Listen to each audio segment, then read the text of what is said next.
मुख्यमंत्र्यांचं अभिनंदन करताय, साताऱ्याचे सगळं घडतंय आणि त्यांच्याकडे पोलीस खाताय, तुम्ही अदृश्य शक्ती म्हणून नाव नाही घेते. मी माननीय मुख्यमंत्र्यांना ह्या विषयाचं पत्र लिहिणार आहे आणि कालही मी अनेक वरिष्ठ, काल भारतीय जनता पक्ष असेल किंवा सरकारमधले अनेक लोकांची माझी भेटही झाली, त्यांनाही मी काही गोष्टी ह्या सांगितल्या आहेत. कारण का दिल्लीमध्ये काही गोष्टी आलेल्या आहेत वर्तमानपत्रात, चॅनलवर, काही नाही आले.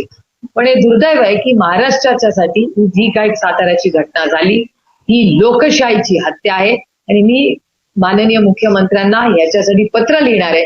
कारण काय हे अतिशय अस्वस्थ करणारी गोष्ट. भाजपा आणि एकनाथ शिंदे यांच्या पक्षातील मतभेद आता समोर येताना बघायला मिळाले. कारण काल रात्री मुख्यमंत्री आणि मुख्यमंत्र्यांची बैठक झाली, त्यात मुख्यमंत्र्यांनी स्पष्ट सांगितलेलं आहे की तुम्ही जे काल सभागृहामध्ये तुमच्या पक्षाच्या नेत्यांनी सभागृहामध्ये जे केलं ते न पटणार आहे, असं काल साताऱ्यासारखे प्रकार खपवून घेणार नाही. मोठा भाऊ म्हणून भाजपची समजण्याची भूमिका आहे, ते म्हणजे ते मुकाम. बघा आता काय त्यांच्या दोघांमध्ये चर्चा झाली ही मला माहिती नाही, तुम्ही म्हणताय म्हणून मी ऐकते. पण त्यांच्यात काय चर्चाही झाली नाही. पण हा मोठा भाऊ आणि छोटा भावाचा विषयच नाहीये, हा नात्याचा विषय नाहीये. ही लोकशाही, लोकशाहीत अशी गुंडागर्दी जर होणार असेल तर त्याच्या पुढे ताकदीने लढण्याची गरज आहे. आज हा साताऱ्याचा विषय, उद्या 10 ठिकाणी, आणि हे करणंच चुकीचं आहे. म्हणजे मी शंभूराजेजींनाही फोन करणार आहे, मकरंद पाटलांना मी ऑलरेडी फोन करून सगळी माहिती घेतलेली आहे. निवडणूक रद्द व्हावी अशी मागणी कराल तुम्ही? का नाही कर, माझं म्हणणं आहे ही जर त्यांना इथे न्याय मिळत नसेल तर मकरंद पाटील आणि शंभूराजेंना जर धक्काबुक्की झाली असेल तर ते दोघंही कॅबिनेट मिनिस्टर आहेत, त्याची पारदर्शक इन्क्वायरी झाली पाहिजे. आणि जर सरकारने त्यांना न्याय, एक तर त्या सरकारचे भाग आहेत, म्हणजे ज्या सरकारमध्ये तुम्ही आहात तेच सरकार तुम्हाला धक्काधुक्की करतंय. ते पांडुरंगा काय दिवस बघायला लागतायत महाराष्ट्रामध्ये. आणि मित्र पक्षांना, त्यांचे मित्र पक्ष आहेत ना, म्हणजे मला आश्चर्य वाटतंय की एकीकडे तुम्ही सत्तेमध्ये एकत्र आहात आणि दुसरीकडे त्याच भावाला धाकट्या भाऊ तुम्हीच म्हणताय त्यांना. मी कुणाला धाकटं बिकटं समजत नाही, मी सगळ्यांना समान समजते. पण धाकट्या भावाला जर अशी धक्काधुक्की असेल तर आपल्याला सगळ्यांनाच आत्मचिंतन करायची वेळ आहे की महाराष्ट्राचं राजकारण चाललंय कुठल्या दिशेने. आणि हे सुसंस्कृत महाराष्ट्राचं राजकारण नाही. मराठी माणूस हा एक स्वाभिमानी माणूस. तुम्ही छत्रपती शिवाजी महाराजांचं नाव घेऊन राजकारण करताना, शाहू फुले आंबेडकरांचं नाव घेऊन राजकारण करताना मग मार काय खाताय?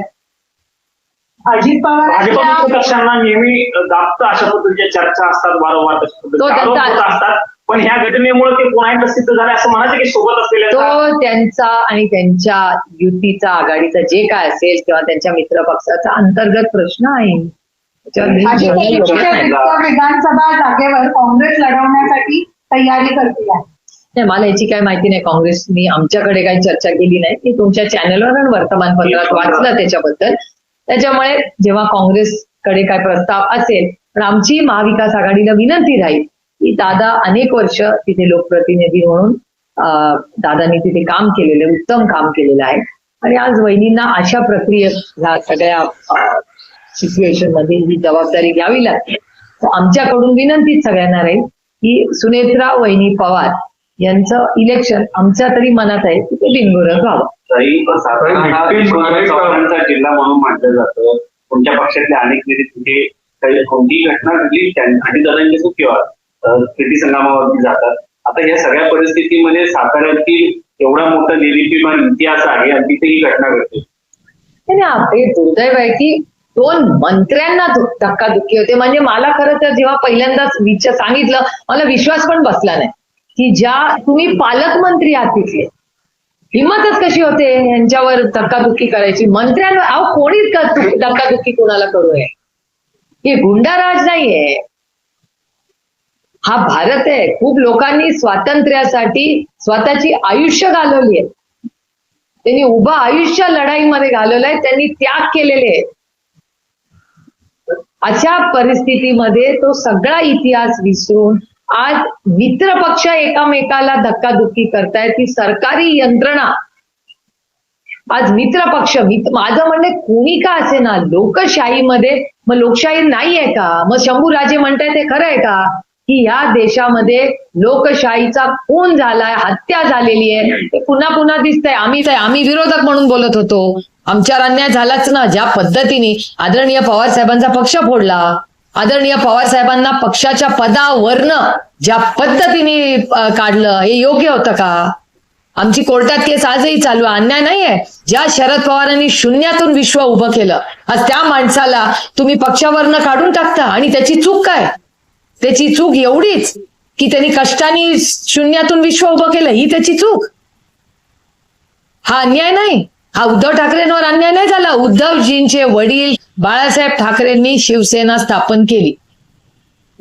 ते हयात असताना त्यांनी स्वतःचा उत्तराधिकारी म्हणून उद्धवजींना जबाबदारी दिली. मग उद्धवजी असतील, शरद पवार असतील, अशी किती उदाहरणं तुम्हाला देऊ? हा आमच्यावर अन्याय नव्हता. मग लोकशाहीची तेव्हाही हत्या झालीच होती ना. मग आता ती तर डायरेक्ट हातापायीवर आली आहे. आणि अतिशय अस्वस्थ करणार आहे. म्हणजे हा राजकीय विषय नाहीये, हा अस्वस्थ करणारा विषय की ज्या महाराष्ट्रामध्ये छत्रपतींचा महाराष्ट्र, शाहू फुले आंबेडकरांचा महाराष्ट्र, यशवंतराव चव्हाणांचा महाराष्ट्र, आणि ते पण साताऱ्यात, कुठेही झालं तरी वाईटच आहे हो.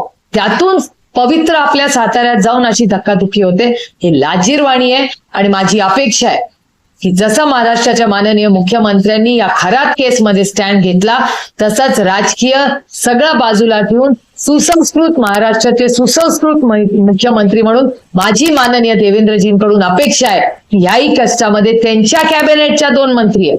कुठल्याही पक्षाचे असले तरी शंभूराजे त्यांचे कॅबिनेट मिनिस्टर आहेत, मकरंद आबाद त्यांचे कॅबिनेट मिनिस्टर आहेत. स्वतःच्या कॅबिनेट मिनिस्टरची जर हातापायी अशी होत असेल कुणाकडून, तर त्यांची नैतिक जबाबदारी नाही का? तुम्ही मायबाप सरकार आहात, तुम्ही महाराष्ट्राचे माननीय मुख्यमंत्री आहात. मी खूप अपेक्षेने देवेंद्रजींना विनम्र विनंती करते. या विक्टिम्सच्या बाबतीमध्ये खूप असंवेदनशीलपणा दिसतोय यंत्रणांकडूनही आणि सोशल मीडियावर. तुम्हाला एक महिला म्हणून यात काय माझी एवढीच अपेक्षा आहे की आयडेंटिटी, बलात्कारामध्ये ह्या देशात कायदा आहे की ज्याच्यावर बलात्कार होतो त्याचं नाव किंवा ओळख कधीही बाहेर येता कामा नये. तशीच गोष्ट ह्याही केसमध्ये हवी किंवा कुठल्याही केसमध्ये हवी. या सगळ्या महिला ज्यांच्यावर अत्याचार झालेत, अन्याय झालेले, त्यांचं एक आयुष्य आहे, त्यांची प्रायव्हसी, संविधानानेही त्यांना तो अधिकार दिलेला आहे. त्यामुळे प्रायव्हसी राईट्स या आपण सगळ्यांनी जपल्या पाहिजेत. मी बघतेय तुमच्या सगळ्या चॅनल्सवर जेव्हा ते व्हिडिओ येतात, तुम्ही असे ते कळत नाही आम्हाला नक्की काय चाललंय. ते ज्या जबाबदारीने मीडिया ते व्हिडिओ दाखवत आहे, त्या जबाबदारीने आम्हीही कोणी, म्हणजे त्याची सुरुवात माझ्यापासून झाली पाहिजे. कोणीही आम्ही ते व्हिडिओ फॉरवर्ड करता कामा नये. त्या महिलांची प्रायव्हसी आहे, त्या एका समाजात राहतात, कुटुंबात राहतात, त्यांचा कुठलाही अपमान कोणी करू नये. ह्याच्यासाठी आपण माणुसकीच्या नात्याने सगळ्यांनीच जबाबदारी घ्यावी. जसं मीडिया काही ओळख दाखवत नाहीये किंवा ते असे तुम्ही ब्लर करून दाखवता, तसंच आपण हा विषय कुठेतरी संपवून फक्त पोलिसांनी त्याची इन्क्वायरी करावी. त्याची चर्चा समाजात कोण आहे, काय, याची नावं बिलकुल बाहेर येतात. विधेयक लोकसभेत आणण्याचा प्रयत्न सुरू झालेला आहे. याच्यात खरं तर पवार कुटुंब जादूटोणा मानत नाही, मात्र अजितदादांच्या घराच्या बाहेर असं काहीतरी प्रकार केल्याचे आरोप होत आहेत, माहिती समोर येते. तुमची प्रतिक्रिया काय? नाही, मी तुम्हाला खरं सांगू का, माझा काय या जादू टोणा ह्याच्यावर खरंच विश्वास नाहीये. आणि पुरोगामी विचाराच्या मध्ये माझी श्रद्धा आहे, पण अंधश्रद्धा नाही. अंधश्रद्धा आणि श्रद्धेमध्ये एक थिन लाईन असते, आणि त्याच्यामुळे श्रद्धा ही कुणावर ठेवायची हा तुमचा वैयक्तिक प्रश्न आहे, पण अंधश्रद्धेच्या पूर्ण विरोधात मी आहे. आणि त्याच्यामुळे आमच्यावर झाले जे संस्कार, त्या संस्कारामध्ये माझी आजी असेल, माझी आई वडील असतील, आमचं पवार कुटुंब असेल, शिंदे म्हणजे माझ्या आईचं माहेर असेल, त्या सगळ्या किंवा सुळ्यांकडे असेल, त्या सगळ्यांमध्ये अंधश्रद्धेच्या विरोधात आम्ही आहोत. आणि त्याच्यात दुरुपयोग करून महिलांना जे एक्सप्लॉयटेशन होत, त्याच्यात पूर्ण आम्ही विरोधात आहोत. आणि असं होताच कामा नये. म्हणजे दुर्दैव आहे की 21व्या शतकात आपण एवढं सायन्स, तंत्रज्ञान असताना अशा पद्धतीने महिलांवर जो अत्याचार झाले, म्हणजे हे दुःख आणि अस्वस्थता. दादाच्या घराच्या बाहेर कोणी केलं, काय केलंय, देवालाच ठाऊक. पण हे व्हिडिओ मला आठवत आहे की तुमच्याही चॅनलवर ते पहिल्यांदा दाखवले होते, पण तिथे काही कॅमेरे असतील तर त्याची इन्क्वायरी तिथल्या DYSPनी केलीच असेल. अमित शहाच्या सोबतची बैठक झालेली आहे, काय तुमची भूमिका आहे आणि कशा पद्धतीने लागू होणार आहे? नाही, आता खूप आमच्याकडे लिखितही काही आलेलं नाहीये. काही चर्चा जरूर झालेल्या आहेत, पण त्या काही क्लोज डोअर प्रायव्हेट मीटिंग्स होत्या, काही प्रस्ताव आलेले. आता पुढच्या काही दिवसात आपल्याला नक्की कळेल, कारण का जो प्रस्ताव यायचा आहे तो पूर्ण प्रस्ताव येणं गरजेचं. युद्धाच्या परिस्थितीवर काल शरद पवार यांनी पण चिंता व्यक्त केली आहे, ज्या प्रकारची स्थिती आहे. आणि काल ज्या प्रकाराने पंतप्रधान नरेंद्र मोदी यांनी जो भाषण दिलं त्यात कोरोना बरोबर कम्पेअर केलं, काही गोष्टी एक्सेप्ट केले की आपण कशात आपण बॅकफूटवर आहोत का आणि काय एक सिनारिओ आहे असं खासदार. नाही, चिंताजनक आहेच. आणि तुम्ही गेले 2 आठवडे आपण दिल्लीत भेटतोय तेव्हापासून मी आपल्याला सांगते की मी सरकारला सांगितलेलं आहे की तुम्ही एक ऑल पार्टी मीटिंग बोलवा. तुम्ही सरकारला तुम्ही विपक्षला कॉन्फिडन्स मध्ये घ्या, कारण काय ग्लोबल क्रायसिस आहे. त्याच्यामुळे ते मान्य करून आपण एकत्रपणे देशाच्या हितासाठी, आता कालचीच तुमच्या चॅनलची बातमी आहे की सिलेंडर एक तर मिळत नाही तर मिळत आहेत तर ते अर्धेच भरून मिळणार आहे.